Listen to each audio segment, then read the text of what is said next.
बद्रीनाथ केदारनाथ धाम के भक्तों के लिए बहुत बड़ी खुशखबरी।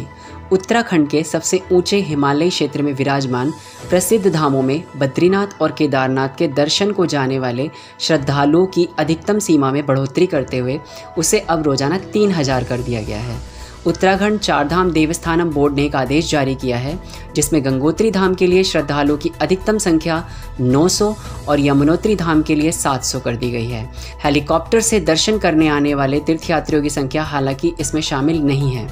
देवस्थानम बोर्ड ने चारधाम यात्रा के लिए पिछले दिनों पहले उत्तराखंड से बाहर के यात्रियों के लिए कोरोना मुक्त जांच रिपोर्ट लाना जरूरी था, लेकिन अब इस नियम को हटा दिया गया है, जिसके बाद धामों के दर्शन के लिए ई पास मांगने वालों की संख्या में काफ़ी बढ़ोतरी हुई है। इसी के मद्देनज़र बोर्ड ने चारों धामों के दर्शन के लिए आने वाले तीर्थयात्रियों की अधिकतम संख्या को बढ़ा दिया है।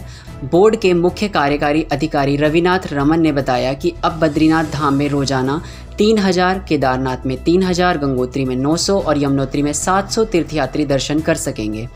इससे पहले बोर्ड ने चमोली, रुद्रप्रयाग और उत्तरकाशी के जिलाधिकारियों से इस बारे में रिपोर्ट मांगी थी ताकि सुविधाओं के अनुसार तीर्थयात्रियों की संख्या बढ़ाई जा सके। पहले बद्रीनाथ जाने के लिए 1200, केदारनाथ के लिए 800, गंगोत्री के लिए 600 और यमुनोत्री के लिए अधिकतम 400 श्रद्धालुओं को ही अनुमति दी जा रही थी। 12 ज्योतिर्लिंगों में शामिल भगवान केदारनाथ के कपाट 29 अप्रैल को सुबह मेष लग्न में 6:10 पर विधि विधान पूर्वक खोल दिए गए। मंदिर में पहली पूजा प्रधानमंत्री नरेंद्र मोदी के नाम से हुई।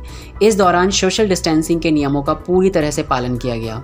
केदारनाथ यात्रा के इतिहास में यह पहला मौका था जब कपाट खुलने के मौके पर एक भी भक्त मौजूद नहीं था। बता दें कि चमोली जिले में समुद्र तल से 10,276 फीट की ऊंचाई पर स्थित भू बैकुंठ श्री बद्रीनाथ धाम के कपाट घनिष्ठा नक्षत्र में बीती 15 मई को तड़के 4:30 बजे सादगी से खोल दिए गए। कपाट खुलने के अवसर पर मंदिर में मुख्य पुजारी और धर्माधिकारी समेत कुल 28 लोग मौजूद रहे। मंदिर में पहली पूजा प्रधानमंत्री नरेंद्र मोदी के नाम से हुई, जिसमें यजमान के रूप में पंडित ऋषि प्रसाद सती शामिल हुए। उन्होंने प्रधानमंत्री के नाम से 4300 रुपये की रसीद कटवाई। इसके अलावा 145 दूसरे लोगों के नाम की पूजाएं भी इस मौके पर हुईं। इन सभी ने पूजाओं के लिए ऑनलाइन बुकिंग कराई हुई थी। इस मौके पर धाम में मौजूद बामणी और माणा गांव के लोगों ने भी सोशल डिस्टेंसिंग का ध्यान रखते हुए अखंड ज्योति के दर्शन किए।